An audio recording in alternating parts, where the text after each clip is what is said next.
بسم اللہ الرحمن الرحیم۔ السلام علیکم عزیز طلبہ و طالبات، خوش آمد آپ کے لیے تعلیمی چینل لرن اردو بائی راحلہ یوسف 786 پر۔ آج ہم FBISC 12ویں جماعت کی نئی اردو کتاب میں شامل ایک بہت ہی خوبصورت غزل کا مطالعہ کرنے جا رہے ہیں۔ یہ غزل ہے خواجہ میر درد۔ خواجہ میر درد کو اردو کا سب سے بڑا صوفی شاعر کہا جاتا ہے۔ ان کی شاعری روحانی سکون، باطنی مشاہدہ اور خالق سے تعلق کی کیفیت پیش کرتی ہے۔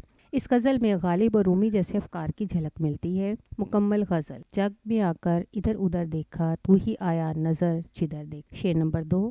جان سے ہو گئے بدن خالی، جس طرف تو نے آنکھ بھر دیکھا، نالاؤ فریاد و آہ افزاری، آپ سے ہو سکا سو کر دیکھا۔ ان لبوں نے نہ کی مسیحائی، ہم نے سو طرح سے مر دیکھا، زور عاشق مزاج ہے کوئی، درد کو قصہ مختصر۔ ادبی و فکری خوبیاں۔ اس غزل کی سب سے پہلے میں آپ کو ادبی و فکری خوبیاں بتاؤں۔ غزل مکمل طور پر صوفیانہ تجربات پر مبنی ہے، یعنی تصوف ہے۔ اس میں ہر چیز میں خدا کو دیکھنے کا نظریہ، فلسفہ وحدت۔ حسن کو پردہ نظر کہنا فنی اور معنوی حسن کی خوبصورت مثال ہے۔ جمالیاتی تاثر۔ میر درد کی زبان عام فہم ہے، لیکن مفہوم نہایت عمیق، سادہ الفاظ گہرا مفہوم۔ غزل کا سب سے پہلے مرکزی خیال یا تھیم دیکھ۔ وحدت الوجود، ہر شے میں خدا کی موجودگی، روحانیت، ظاہر سے باطن کی طرف سفر، فنائیت، انسان کی ناپائیداری اور عاجزی، تصوف، عشق حقیقی اور جمال الہی کی تلاش، وحدت ادیان، ہر مذہب میں ایک ہی ذات کا جلوہ۔ سب سے ہم مطلع پہ آتے ہیں۔ مطلع کا شعر ہے، جگ میں آ کر ادھر ادھر دیکھا، تو ہی آیا نظر جدھر دیکھا۔ اس شعر کا مفہوم ہے محبوب حقیقی ہر جگہ موجود ہے، ہر شے اسی کے نور کی جھلک۔ تشریح طلب اہم نکات ہیں۔ شاعر کہتا ہے کہ دنیا میں جہاں بھی نظر کی، اسی خالق کا جلوہ نظر آیا۔ اس شعر میں شاعر کہتا ہے کہ جب میں نے دنیا میں آ کر ہر طرف نظر دوڑائی، تو مجھے ہر جگہ صرف تو ہی نظر۔ تو سے مراد خدا ہے۔ اس شعر میں وحدت الوجود کا تصور ملتا ہے، جہاں ہر شے میں خدا کی موجودگی کا احساس، دنیا کی ہر شے میں خدا کا جلوہ نظر آتا ہے۔ شاعر کا روحانی تجربہ اتنا گہرا ہے کہ کائنات کی ہر سمت میں اسے صرف خالق کی ذات ہی دکھائی دیتی ہے۔ شعری محاسن ہے اس کے، تصوف، وحدت الوجود اور عرفانی گہرائی۔ شعر نمبر 2 ہے، جان سے ہو گئے بدن خالی، جس طرف تو نے آنکھ بھر دیکھا۔ مفہوم ہے اس کا، محبوب کی نظر جان لیوا ہے، محبوب کی ایک نگاہ عاشق کے وجود کو فنا۔ اور اس کی تشریح کے اہم نکات ہیں۔ تیری نظر نے وہ اثر ڈالا کہ جان نکل گئی، جسم بے جان ہو گیا، محبوب کی نگاہ میں ایسی طاقت ہے کہ جس پر وہ نظر ڈال دے اس کی جان نکل جائے۔ یہاں عشق کی شدت، محبوب کی طاقت، عاشق کی بے بسی کا بیان ہے۔ محبوب کی نگاہ کا ایک لمحہ عاشق کی زندگی کو مٹا دیتا ہے۔ اس شعر کے شعری محاسن ہیں، مبالغہ، تشبیہ اور اثر انگیزی۔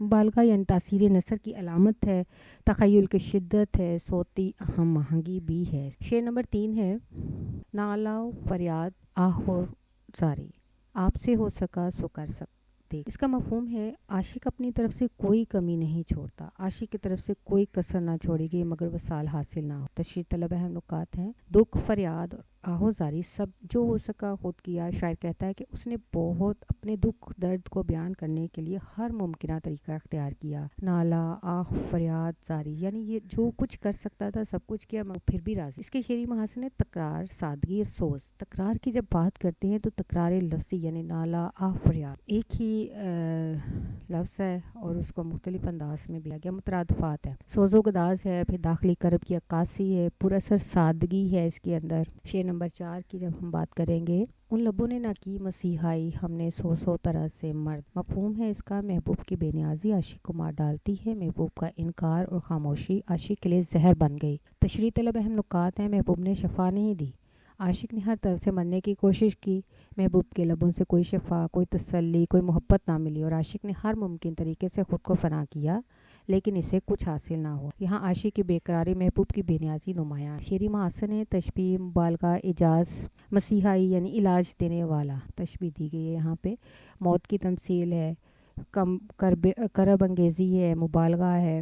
شعر نمبر 5، زور عاشق مزاج ہے کوئی، درد کو قصہ مختصر۔ مفہوم ہے اس کا، عاشق کا درد آسان نہیں، یہ گہری کیفیت ہے، عشق کو سمجھنا آسان نہیں، یہ صرف وہی جانتا ہے جو۔ تشریح طلب اہم نکات ہیں، عاشقوں کی طاقت نہیں، درد کو مختصر کہانی سمجھا۔ شاعر اپنا تخلص درد کے ذریعے خود کو مخاطب کر رہے ہیں کہ لوگوں نے میرے عشق کو ایک معمولی کہانی سمجھا، لیکن حقیقت میں عاشق کا درد بہت گہرا اور ناقابل بیان۔ یہ شعر تمام غزل کا نچوڑ ہے، عشق ایک اندرون شعری محاسن اس میں تلمیحاتی اور اپنا حوالہ دیا گیا ہے، اور مقطع میں تخلص یعنی درد، اختتامیہ زور ہے۔ اختتامیہ مقصد پوری غزل کا نچوڑ انہوں نے نکال کے اس میں رکھ دی ہے۔ تلمیح خود کلامی ہے، قصہ مختصر یعنی اپنی طرف اشارہ کیا ہے انہوں نے، اب خود سے بات کر رہے ہیں۔ مجموعی پیغام ہے اس غزل کا وحدت الوجود کا تصور، روحانی عشق کی شدت، عاشق کا درد اور محبوب کی بے نیازی، عرفانی گہرائی اور سادہ الفاظ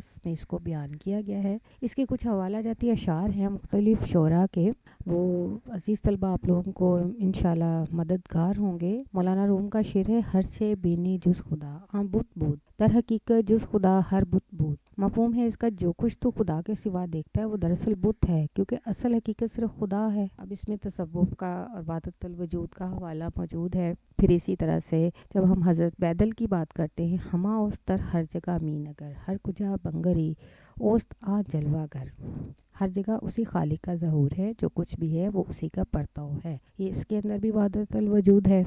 پھر میر تقی میر کا ہے، سب کا خالق وہی سب کا مشا ہے، ہم کچھ اسی کا پیدا کردہ اور ہم محض تماشائی ہیں، یعنی کائناتی فلسفہ ہے اس کے اندر۔ حضرت غالب کی بات کریں تو ہم موحد ہیں، ہمارا کیش ہے ترک رسو، ملتیں جب مٹ گئیں اجزائے ایمان ہو گیا، ہم صرف ایک خدا کو ماننے والے ہیں، دنیاوی رسم و رواج کو چھوڑ چکے ہیں، یہ توحید پر زور ہے۔ اقبال کی بات کریں تو ہر شے مسافر، ہر چیز راہی، کیا چیز ہے پھر جو باقی رہے گی، سب کچھ فانی ہے، اس پہ فنا و بقا کا نظریہ پیش کیا گیا ہے۔ پھر بابا فرید گنج شکر کی بات کرتے ہیں، فریدہ خلقت وچ وسیا، ہر تھاں وسیا یارب، جیڑا وسن نہ دسے اونا نو دسیا رب۔ مفہوم ہے اللہ ہر شے میں موجود ہے، مگر جس سے اس کا عرفان نہ ہو وہ اس سے حقیقت سے بے خبر رکھتا ہے۔ اس میں تصوف ہے، باطنی عرفان موجود ہے۔ مجموعی جو پیغام ہے اس غزل کا، یہ غزل عرفان ذات، وحدت الوجود اور روحانی عشق کا خوبصورت اظہاریہ ہے۔